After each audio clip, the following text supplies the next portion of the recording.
Au cœur géographique de l'Europe, la Pologne a changé plusieurs fois de frontières politiques au cours de son histoire. Depuis l'éclatement de l'ancienne Union soviétique, le pays partage ses frontières nationales avec 7 États différents. Le territoire de la République de Pologne représente en superficie plus de la moitié de la France.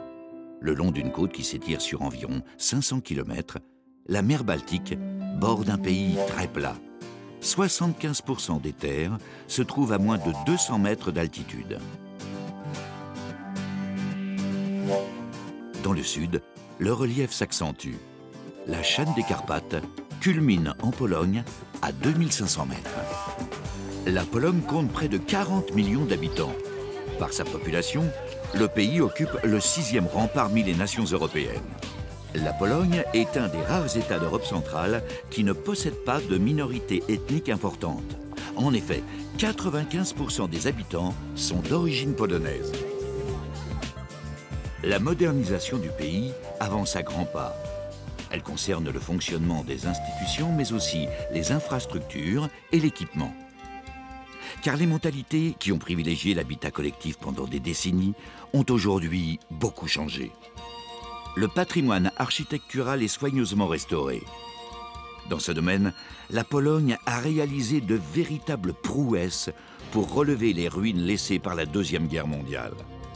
Des villes entières ont été reconstruites grâce à des documents d'archives. Elles rayonnent désormais par leur beauté. Les plus beaux fleurons de l'architecture polonaise sont réhabilités, quelle que soit leur époque. Les courbes baroques annonçaient des créations beaucoup plus audacieuses. La Pologne a connu une histoire mouvementée depuis plus de 1000 ans.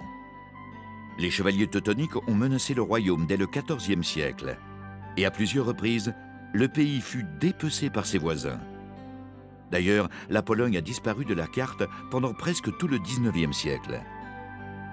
Et pourtant, elle a survécu, fière et unie autour d'un peuple, d'une culture et de traditions jalousement préservées.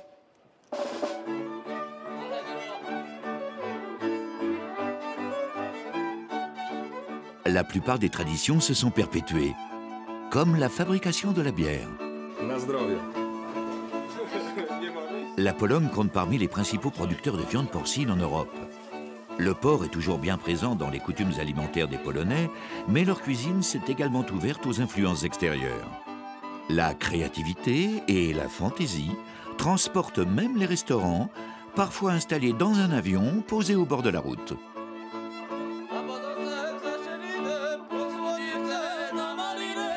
Comme dans tous les pays du Nord, les traditions sont marquées par les changements de saison. Au solstice d'été, certaines jeunes filles arborent des couronnes de fleurs. Dans la culture polonaise, l'empreinte du folklore est indéniable. C'est vrai pour la musique du grand compositeur Frédéric Chopin, né en Pologne d'un père français. Il a trouvé chez son compatriote Arthur Rubinstein l'un de ses plus brillants interprètes.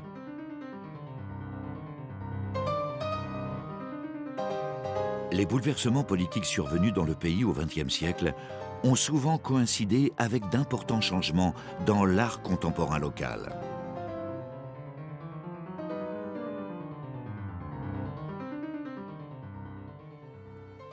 Il aura fallu attendre près de 500 ans pour que soit désigné un pape non italien. Jean-Paul II était polonais. Il fut le témoin et l'acteur du rayonnement de l'Église catholique polonaise qui touche 95% de la population. Elle imprègne tellement la société qu'il est difficile de comprendre les mœurs et l'histoire de la Pologne sans l'éclairage de la religion catholique. L'Église catholique n'est pourtant pas la seule confession du pays. Les protestants et les orthodoxes sont aussi présents. La Deuxième Guerre mondiale et l'occupation par l'Allemagne nazie ont gravement traumatisé la Pologne. Les destructions et les déportations ont été d'une intensité extrême. Les Juifs ont payé un lourd tribut. Avant-guerre, leur communauté représentait 10% de la population nationale. Elle fut en grande partie décimée à Auschwitz et dans une demi-douzaine de camps de concentration installés par les nazis sur le territoire polonais. Leur nom résonne aujourd'hui encore au plus profond de l'horreur.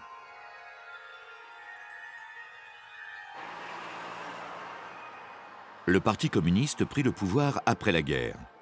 Mais les erreurs économiques et les vexations entraînèrent des émeutes réprimées dans le sang par la police.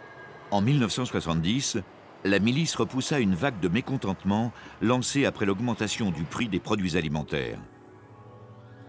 Le syndicat Solidarité, porté par Lech Walesa, fut créé en 1980 au sommet d'un mouvement de plus en plus dur. C'est alors que Moscou, effrayé par les manifestations anti-soviétiques, imposa aux autorités polonaises de décréter l'état de siège. Solidarité fut dissous. En 1989, pourtant, après de nouvelles grèves et avec le soutien de l'Église catholique, la démocratie émergea. Le petit électricien, devenu président de la République, quitta les chantiers navals de ses débuts. Aujourd'hui, l'ancien siège du Parti communiste abrite la Bourse. La longue émancipation de la Pologne conduisit à l'Union européenne, à laquelle elle fut intégrée en 2004. En Europe, la Pologne est une véritable puissance agricole. L'agriculture fournit une part importante du produit intérieur brut. Ce secteur emploie le 5e de la population active, malgré des moyens parfois rudimentaires et en dépit de la taille réduite des exploitations. La production agricole est riche d'une grande diversité. L'immense forêt polonaise trouve de nouveaux débouchés dans toute l'Europe. Le succès des meubles préfabriqués et des maisons en bois a redynamisé toute la filière. La Pologne est de loin le premier producteur de charbon de l'Union européenne. Un combustible indispensable qui permet de produire 95% de l'électricité dans le pays. Fer, zinc et cuivre, les richesses minérales sont considérables. Les matières premières alimentent les industries de transformation, comme l'industrie automobile ou l'industrie aéronautique. Les avions, les hélicoptères et leur motorisation ont fait la réputation du pays dans ce domaine. Quant aux artisans, ils mettent leur savoir-faire au service de traditions hautes en couleurs. La Pologne doit s'adapter aux exigences européennes, notamment pour diminuer la part du charbon très polluant dans la production énergétique. Les principes du développement durable sont petit à petit pris en compte. Grâce notamment à la modernisation du réseau routier, le tourisme se développe. Les traditions locales et les paysages photogéniques attirent de nombreux visiteurs. Le potentiel touristique est exceptionnel. Le pays recense plus de 20 parcs nationaux garants d'une nature intacte. Au XVIe siècle, la Pologne était l'un des plus puissants pays d'Europe. Elle relève un défi ambitieux qui l'amène sur les chemins du renouveau. Depuis la fin du XVIe siècle, Varsovie est la capitale nationale. Ses apparences ont, depuis, beaucoup changé. Le régime communiste y a tracé de larges avenues, idéales pour la circulation, mais très impersonnelles. Ces artères changent aujourd'hui de caractère et l'architecture moderne s'y développe progressivement. La ville, pendant la guerre, a été presque totalement rasée par les nazis. Elle s'est pourtant relevée d'une destruction systématique et on a reconstitué certains quartiers à l'identique. Des tableaux et des photos ont été utilisés pour accomplir un travail sans précédent. Un patrimoine sauvé de la barbarie, protégé par la sirène, emblème de la ville, et par l'UNESCO.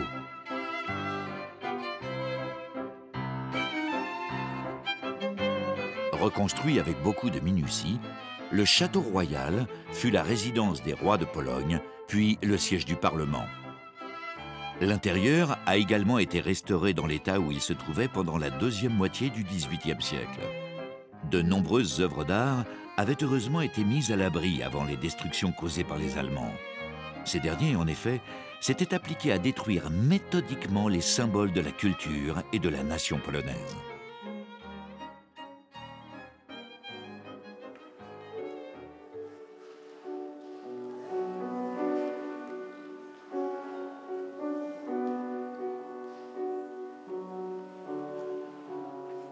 On apprend aux jeunes générations à exercer leur concentration en écoutant de la musique.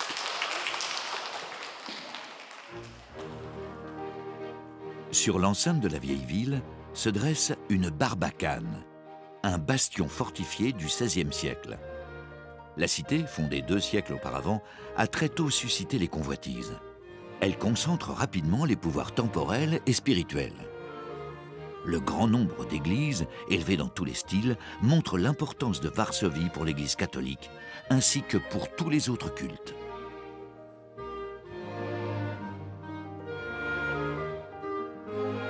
L'architecture civile témoigne du faste et de l'opulence au temps du dernier roi de Pologne, Stanislas Poniatowski. Des vestiges de plusieurs siècles ont été détruits en quelques jours dans la lutte contre l'occupant allemand. Lancée par la résistance, l'insurrection de la population en 1944 entraîna de violents combats. Quelques immeubles, miraculeusement préservés, en portent encore les traces. Le ghetto juif s'était soulevé 1 an plus tôt. Malgré les privations dont les Juifs souffraient, les plus téméraires s'organisèrent pour mener la vie dure aux Allemands. Ils trouvèrent les moyens de communiquer entre eux. Ils s'équipèrent en armes et munitions. En avril 1943, la révolte éclata.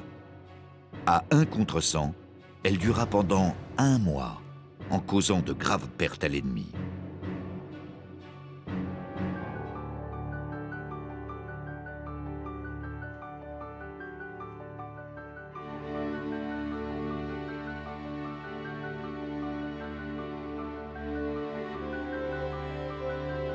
Épargné par la guerre, le palais de Wilanów est un pur joyau de l'architecture baroque.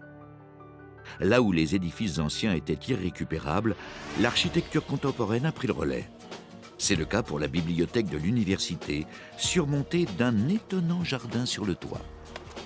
Entre la bibliothèque paisible et la rue Śmielna, le contraste est prononcé. La rue piétonne est une des artères les plus fréquentées de la capitale.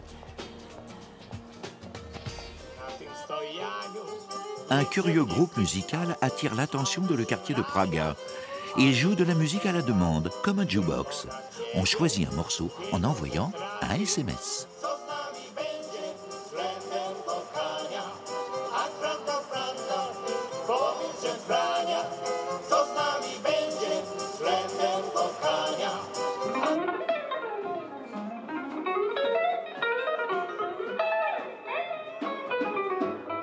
La nuit est tombée. Les rues de Varsovie commencent à se vider quand les clubs de jazz font le plein.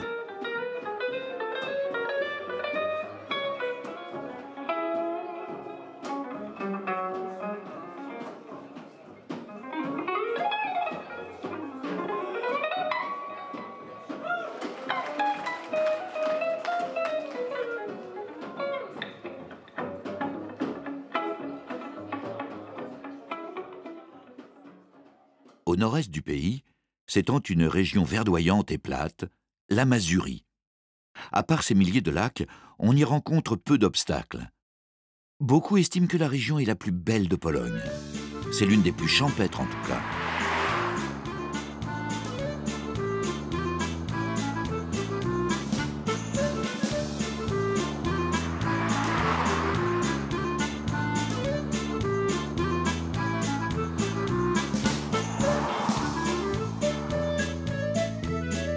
Les 3/4 de la Pologne appartiennent à la grande plaine européenne qui s'étend du sud-ouest de la France jusqu'en Russie.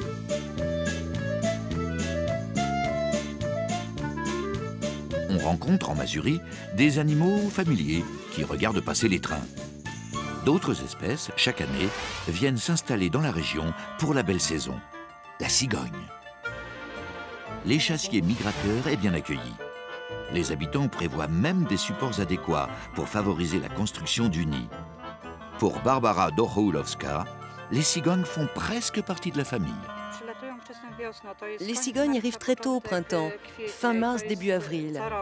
Et c'est comme ça chaque année. Il n'y a pas une année où il n'y en a pas. D'abord, c'est le mâle qui arrive, il prépare le nid. Quelques jours après, c'est la femelle qui arrive. En Mazurie, la cigogne blanche fait partie du paysage. Au Moyen Âge, la région était couverte d'une immense forêt. Elle abritait notamment le bison européen, un des plus grands mammifères terrestres du continent. Les bisons d'Europe sont les cousins des bisons américains. Ils ont failli disparaître à cause de la déforestation. Dans la forêt de Boreckie, les bisons ont trouvé un milieu qui leur est favorable. Christophe Zor est garde forestier. En Pologne, il y a au total à peu près 1000 bisons. Et dans la forêt de Boreckie, il y en a 300, dont 80 en liberté. Dans cet enclos, il y en a 3. Jusqu'à la Première Guerre mondiale, les bisons vivaient dans plusieurs régions de Pologne. Pendant cette guerre, il y a eu une forte baisse de la population de bisons. Et puis, elle s'est redéveloppée une fois la guerre terminée.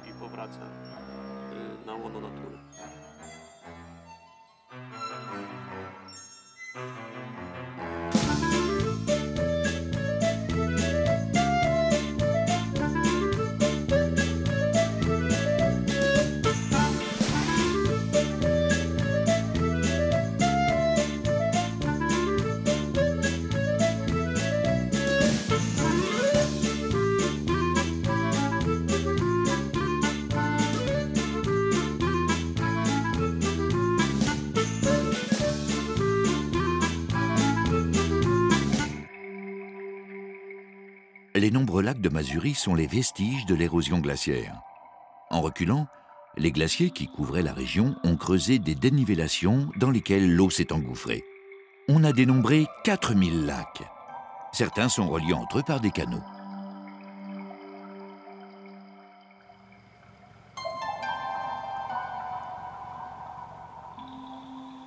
Le long du canal d'Elblag, pour franchir une importante différence de niveau, on a trouvé une solution originale. Comme dans un moulin, des roues hydrauliques fournissent l'énergie nécessaire pour tirer le bateau hors de l'eau et lui faire monter la pente. Le bateau repose sur une plateforme tractée sur rail. L'ingénieux système a été inventé au milieu du 19e siècle.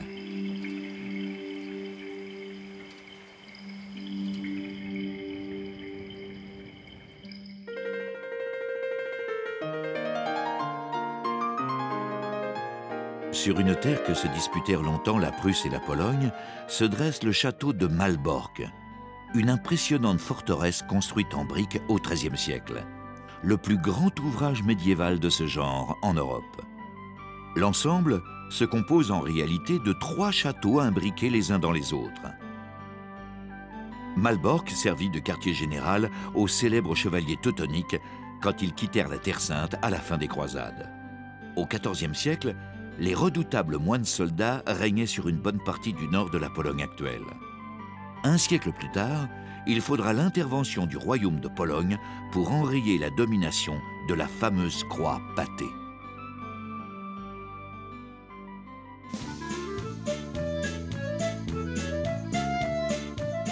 En direction de la côte, les arbres feuillus cèdent la place aux résineux, signe que la terre devient plus acide. Et puis soudain, le sable apparaît. Il recouvre presque complètement les arbres qu'il a fait mourir. Des dunes énormes, atteignant parfois 40 mètres de hauteur, se répandent dans le parc national de Slovénie. Sous l'action du vent, elles peuvent se déplacer d'une dizaine de mètres par an.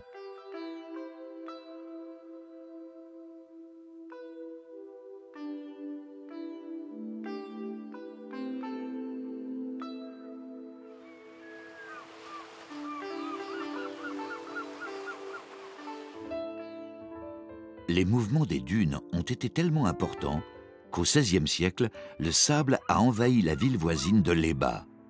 Les habitants ont dû construire une nouvelle localité qui vit aujourd'hui autour d'un petit port de pêche.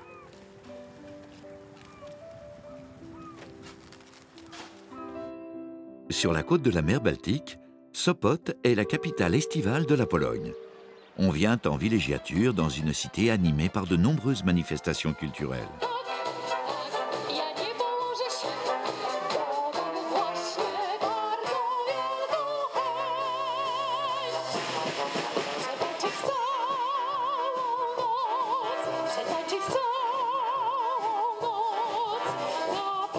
Les bâtiments pompeux s'étaient assoupis depuis leur construction au début du XXe siècle. Ils ont été bien surpris par l'œuvre de l'architecte Zaleski, qui dessina la maison tordue. en 2003.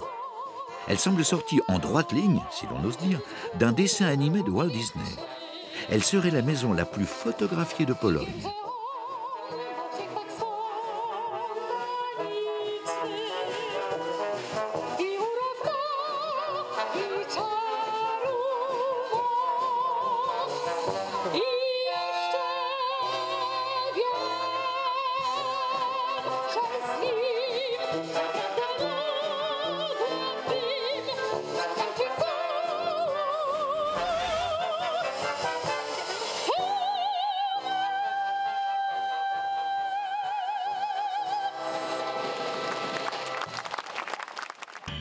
La cité balnéaire de Sopot est toute proche du grand port de Gdansk, l'un des plus actifs de la mer Baltique et en importance, le premier de Pologne. Le port de Gdansk existait déjà il y a 1000 ans. Grâce à lui, la ville a bénéficié d'appellations élogieuses à travers l'histoire. On l'a surnommée la porte d'or de la Pologne et même la perle de la Baltique.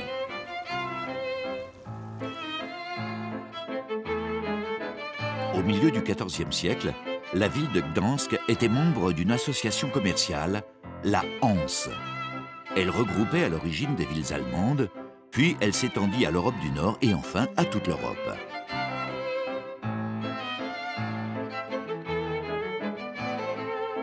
La Ligue hanséatique valut aux villes qu'elle regroupait une exceptionnelle prospérité. De somptueuses portes d'entrée affichaient l'opulence de la cité. Les villes hanséatiques ont souvent adopté un même style architectural. L'influence de l'architecture flamande est bien visible sur les maisons à frontons, richement décorées.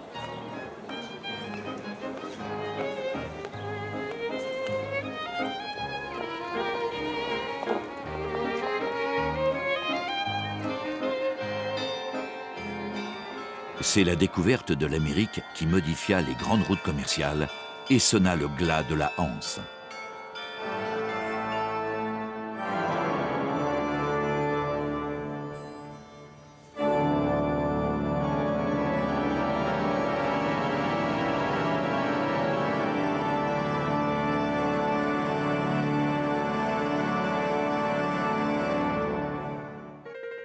La puissance et l'indépendance de la Ligue hanséatique ont fini par susciter beaucoup de jalousie, même de la part des États où elle avait des ports d'attache.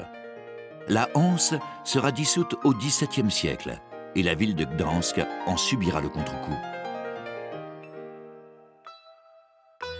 L'ambre fut une monnaie d'échange dans les relations commerciales de Gdansk. Une monnaie très ancienne, puisque la route de l'ambre reliait la Baltique à la Méditerranée dès la plus haute antiquité. L'ambre est la résine fossilisée de conifères.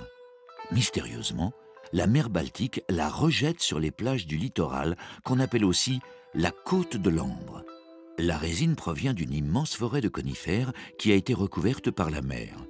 Associé à celui du verre et de l'argent, le travail de l'ambre est une tradition dans les villes de la Baltique. Lech Parinczek.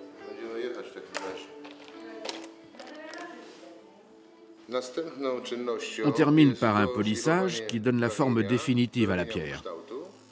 L'étape suivante consiste à la mettre dans un cadre argenté ou doré et, selon la forme obtenue en polissant, on décide si on va en faire un pendentif, une bague ou un bracelet. Ici, ce sera un pendentif.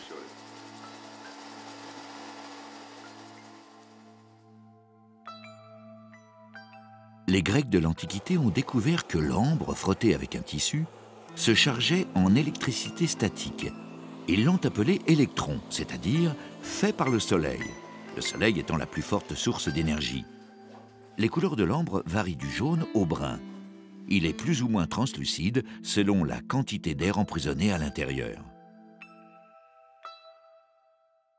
En amont de Varsovie, la Vistule et ses affluents traversent les reliefs du sud. Longue de 1000 km, la Vistule est le seul fleuve qui soit entièrement polonais.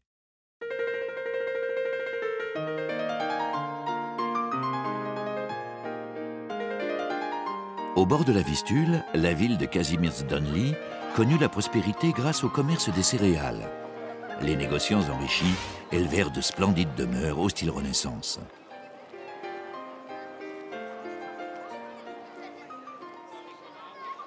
Plus à l'est, on entre dans la ville de Lublin.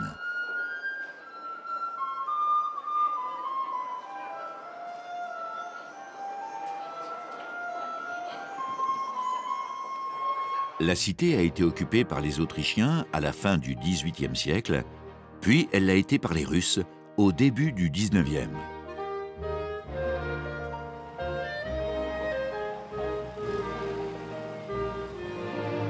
La façade du château de Lublin possède des lignes très orientales. À l'intérieur, la tour juive est un vestige du château originel. Dans les remparts s'intègre la chapelle de la Sainte Trinité. Les voûtes gothiques sont décorées de fresques russo-byzantines, très rares en Pologne. Elles remontent au début du XVe siècle et prouvent le caractère multiculturel de la ville. Tout au long de son histoire, la ville a beaucoup souffert de multiples invasions et dégradations. Elle vit aujourd'hui dans la sérénité retrouvée.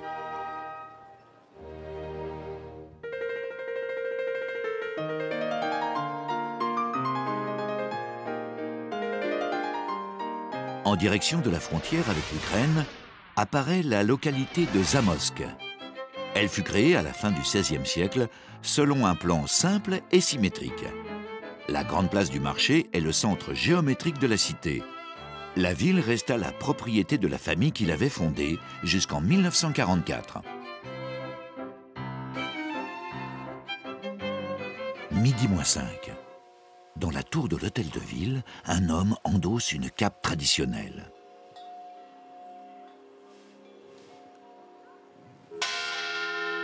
Midi. L'homme prend sa trompette et sort sur le balcon.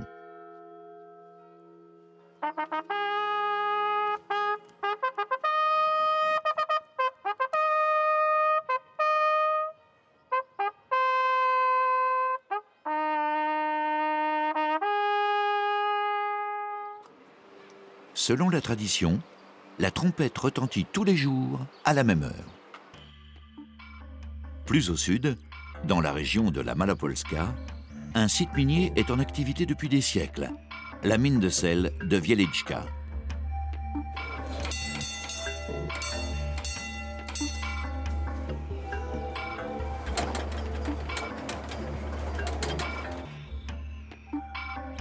Ici, on récoltait déjà le sel en surface 3000 ans avant Jésus-Christ. Mais le premier puits a été creusé par des moines bénédictins au XIIIe siècle. À 135 mètres de profondeur, circulent des galeries qui couvrent un réseau d'environ 350 km. Jadis, le sel avait beaucoup plus de valeur qu'aujourd'hui. Marek Sizewski. La mine de sel appartenait au roi, et le sel qu'on sortait de la mine de Wieliczka couvrait les besoins de tout le pays. On peut dire carrément que l'économie du pays était basée sur le sel. Un tiers des revenus du roi provenaient du sel de Wieliczka. Le sel représentait une grande richesse.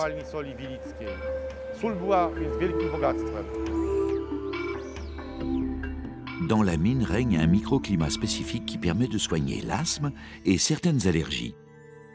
Le long des galeries, des mineurs et d'autres artistes ont sculpté le sel. Leurs créations illustrent des légendes locales et prennent dans certains cas des proportions considérables. Les poutres de soutènement se sont imprégnées de sel et avec le temps se sont pétrifiées. Une chapelle, grande comme un hall de gare, abrite des sculptures remarquables qui reproduisent des personnages de l'histoire polonaise et différentes scènes de l'Ancien et du Nouveau Testament. Dans la salle, l'acoustique est excellente et des concerts y sont parfois donnés.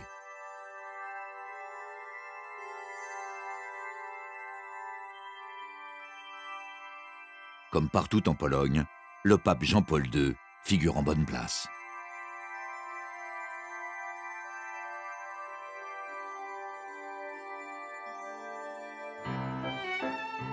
Au sud-ouest de Varsovie, Łódź est la deuxième ville de Pologne par sa population. Elle fut rattachée à la Prusse à la fin du XVIIIe siècle et ensuite à la Russie. Les Russes décidèrent de consacrer la ville au textile. De grandes fortunes se constituèrent, comme celle de la famille Poznański, qui vécut dans une demeure monumentale de la fin du XIXe siècle. Israël Poznański était propriétaire de la plus importante fabrique de coton à Łódź. Son palais révèle sa fortune, mais aussi ses goûts artistiques où pointent des éléments art nouveau, très en vogue chez les industriels enrichis de l'époque. L'usine de Poznański avoisinait son palais. Le colossal immeuble de briques a été restauré. Marta Wawrzyniak. Le centre Manufaktura où nous nous trouvons, ce sont des usines datant du 19e siècle, créées par un entrepreneur juif, Israël Poznański. Il y avait là tout le processus de la fabrication du tissu en coton. Et à côté de l'usine, il y avait le palais et les maisons d'ouvriers. Poznański a créé une ville dans la ville. Ensemble post-industriel, Manufaktura est un bel exemple de réhabilitation réussie. Les structures, qui n'étaient pas classées, auraient pu être détruites. Elles ont été sauvées et mises aux normes de l'architecture et du design contemporain.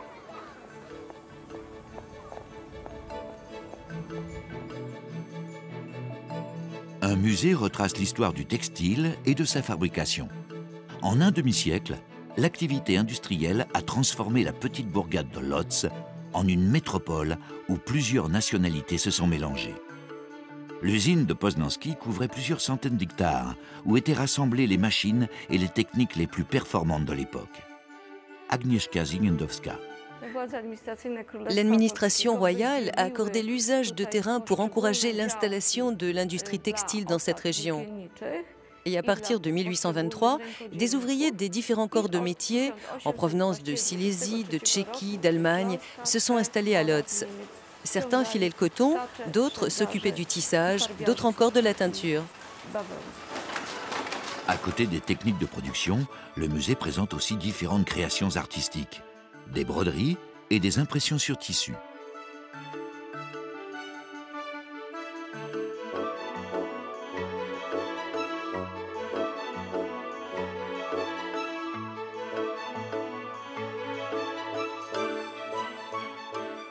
Choisi pour le textile, Łódź fut aussi désigné pour accueillir une école de cinéma, aujourd'hui connue dans le monde entier.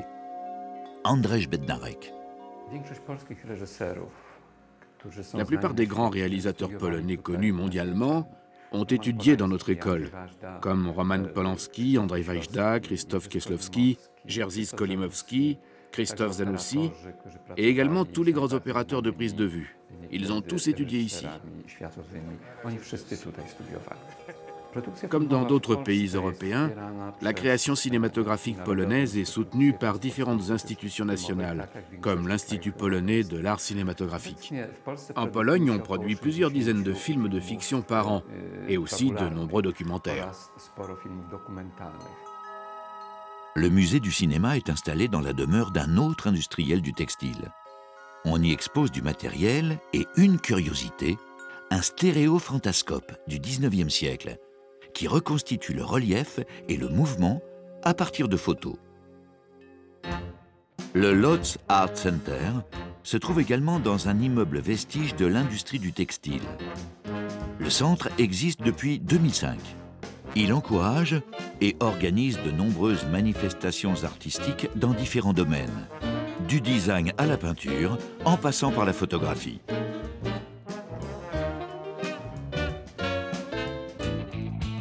La ville de Łódź est emportée par un formidable élan créatif. L'architecture est bien évidemment concernée au premier chef, mais aussi les arts graphiques et les arts décoratifs. Partout en Pologne, des centres commerciaux ultramodernes voient le jour. Ils utilisent le dernier cri des matériaux et des techniques pour avancer sur les chemins du renouveau.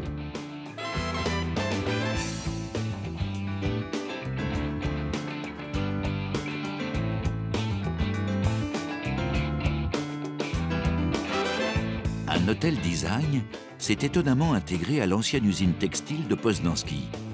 Les structures métalliques et les briques contrastent avec les ouvertures elliptiques et les couleurs pastel. Un endroit très couru, où les créateurs présentent leur dernière production. Les chemins du renouveau empruntent des parcours originaux, comme celui des défilés de mode. Un organisateur, Jacek Klak. Il fallait que quelqu'un le fasse pour la première fois. Et pourquoi Łódź? Parce qu'il y a ici la grande tradition de l'industrie du vêtement. Au XIXe siècle, c'était le plus grand atelier de tissage dans cette partie de l'Europe de l'Est. Et au XXe siècle, c'était le plus grand atelier de confection de vêtements pour l'Europe de l'Est et de l'Ouest. Actuellement, Łódź devient un centre pour les dessinateurs et les créateurs de mode. Il y a des grandes écoles et des écoles professionnelles pour apprendre ces métiers. C'est ici qu'il y a des concours comme Fil d'Or qui sont organisés pour promouvoir de jeunes créateurs.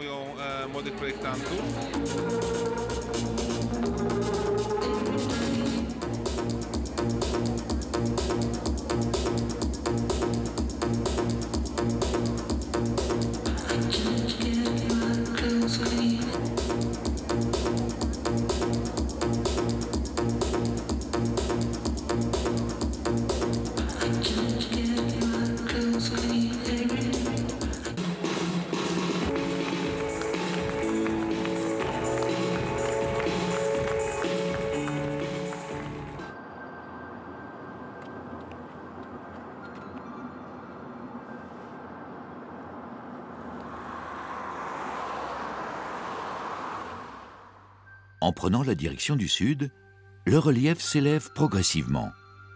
Au printemps, les rivières sont gonflées par la fonte des neiges. Les premiers contreforts des Carpates apparaissent. En Europe centrale, les Carpates sont les seules montagnes de type alpin.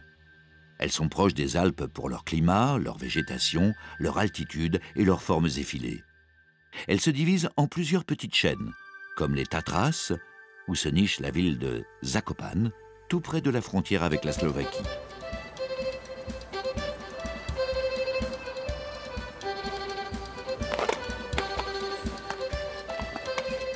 L'environnement bucolique a séduit de nombreux intellectuels polonais, écrivains et musiciens. Ils apprécient le climat et le confort des maisons en bois de la région. Jan Karpiel est architecte. Ce type de maison est construite entièrement en bois. Autrefois, il n'y avait même pas de cave. La maison était simplement posée sur 4 pierres. En fait, c'est une maison faite comme un meuble. Mais ce que vous pouvez voir derrière moi, c'est une construction de troncs d'arbres qui a été assemblée de façon à s'emboîter dans les angles.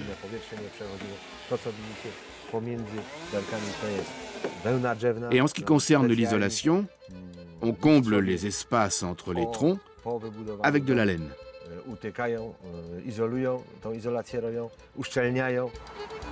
L'architecte polonais Witkiewicz a créé le style de Zakopane, un modèle de maison en bois toujours en vogue.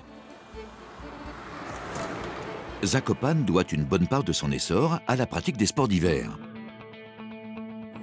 Par le funiculaire, on atteint facilement le domaine skiable qui culmine à 2000 mètres d'altitude.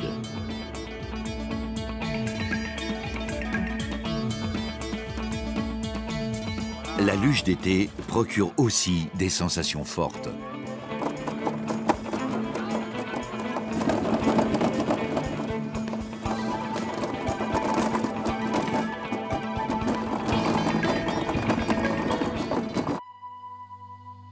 Dans le massif des Tatras, entre 800 et 1500 mètres, les alpages sont plutôt fréquentés à la belle saison.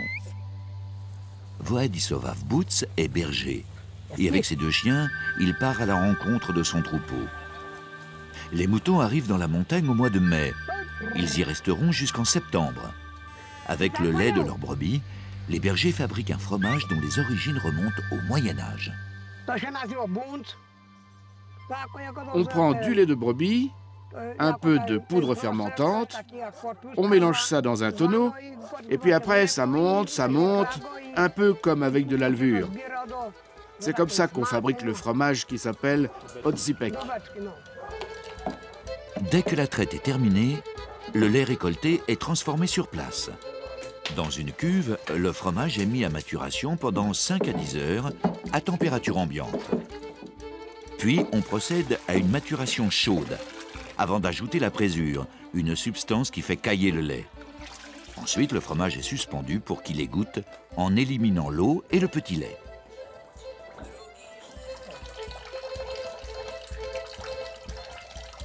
Après des périodes de repos et de pressage à la main, le fromage est moulé, puis salé avant d'être fumé.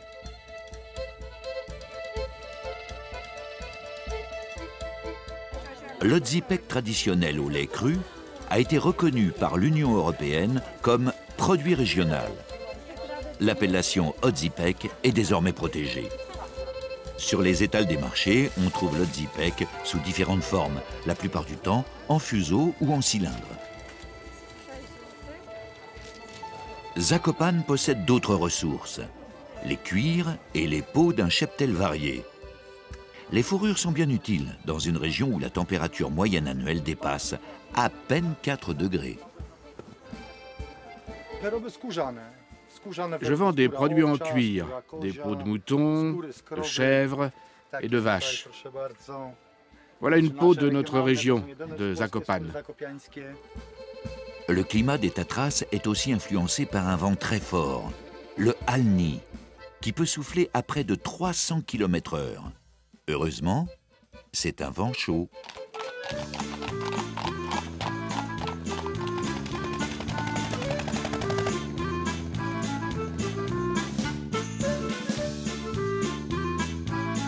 En hiver, le Halni est une malédiction pour les skieurs. En été, c'est en revanche une bénédiction pour sécher le foin et le linge. L'architecture en bois a aussi produit des édifices religieux. À Debno, la petite église dédiée à l'archange Saint-Michel date du XVe siècle. Elle a été construite en bois de mélèze grâce à des chevilles sans aucun clou. À l'intérieur, une magnifique décoration polychrome défie les outrages du temps. On a dénombré 33 couleurs différentes. Ce sont les dons des paroissiens qui ont permis de conserver l'ensemble en l'état. L'église est inscrite au patrimoine de l'UNESCO.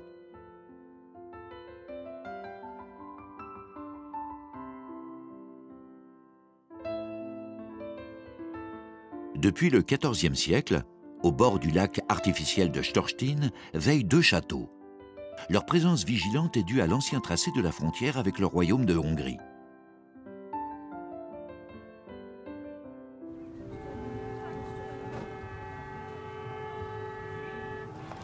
De longues barques en bois sont regroupées au bord de la rivière Dunajec.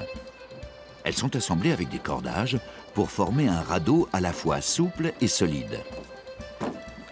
La manœuvre est exécutée par des montagnards bateliers comme Migdaj Stanokstov. Depuis toujours, on a descendu le bois par la rivière. Encore dans les années 1960-70, on faisait descendre le bois par la rivière. Mais ça n'a qu'un lien indirect avec ce que nous faisons aujourd'hui. Les gens qui habitaient au bord de la rivière ont toujours eu des petites embarcations. Autrefois, on les creusait dans des troncs d'arbres et on les utilisait pour le transport des marchandises et des personnes. Et déjà au début du 19e siècle, elles étaient utilisées pour le transport des touristes.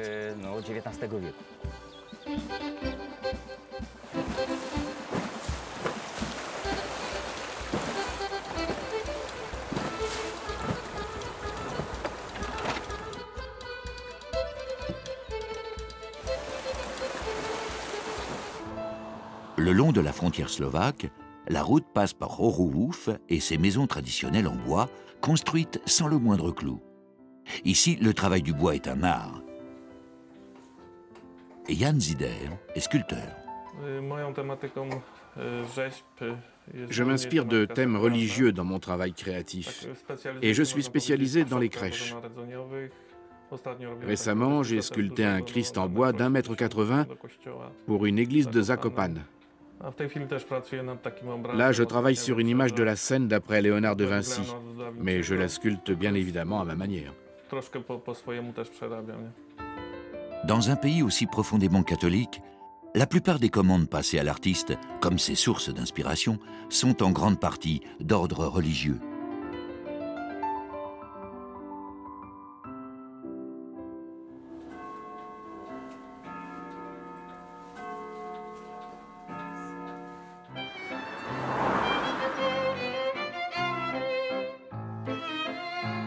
Les chemins du renouveau passent aussi par Cracovie, l'une des plus anciennes villes de Pologne et ancienne capitale nationale.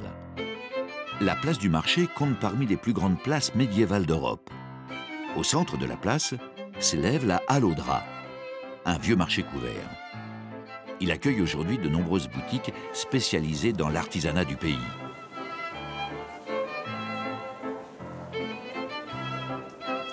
Les différents registres de l'artisanat polonais sont passés en revue avec une grande variété de supports, terre cuite, broderie, bois et métal, sans oublier l'ambre. Avec leur architecture variée, les maisons bourgeoises donnent à la place un décor élégant.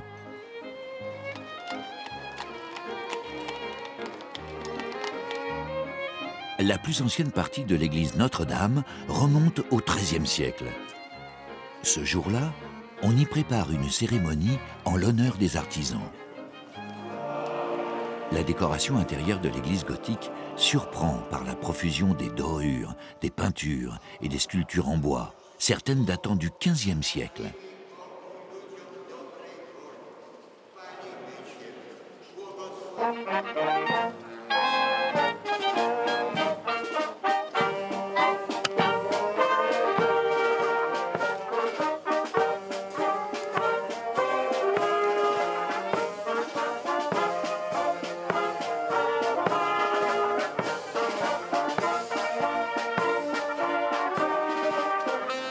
Une seule porte subsiste dans les fortifications qui jadis protégeaient la ville.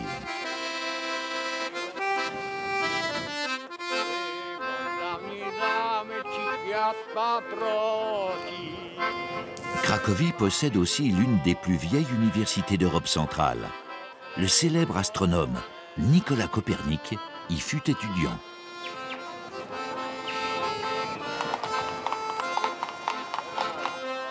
Sur la colline du Wawel, le château fut résidence royale pendant 5 siècles et demi. Derrière les murs d'enceinte s'abrite aussi la cathédrale gothique. C'est ici que se déroulaient les couronnements et les funérailles des rois et reines de Pologne, aux abords de la Vistule.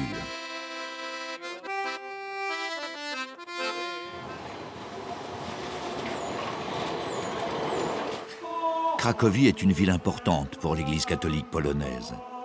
Un archevêque y réside. Il peut être cardinal et a autorité sur plusieurs évêques. Le futur pape Jean-Paul II fut nommé archevêque de Cracovie à l'âge de 44 ans seulement. 3 ans après, il était cardinal. En tant que pape, il reviendra 8 fois dans son pays natal.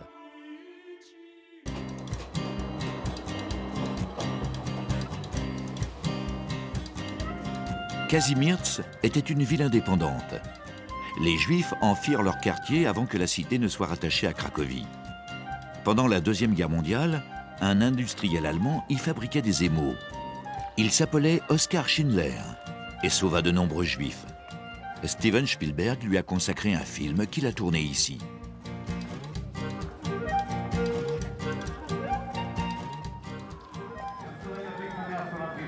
En juin, se déroule la fête de Wianki.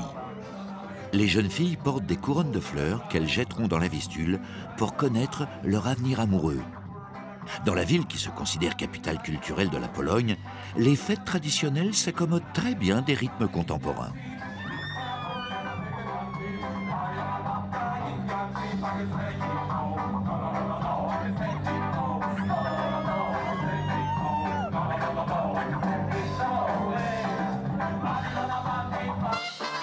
Dans le quartier juif, la fête de la soupe attire la grande foule. La musique alternative fait bon ménage avec la jourek, une soupe aigre à base de pain de seigle, de légumes et d'œufs durs.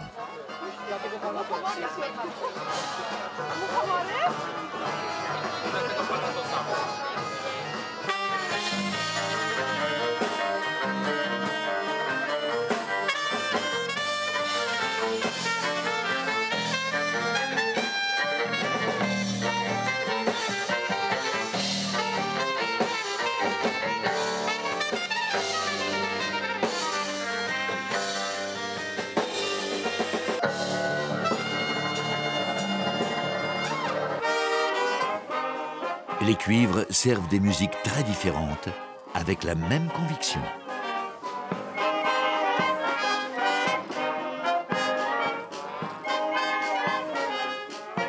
La Pologne poursuit sa route sur un parcours où les obstacles n'ont pas manqué. Aujourd'hui, éclairée par son expérience, elle possède toutes les ressources pour avancer sur les chemins du renouveau.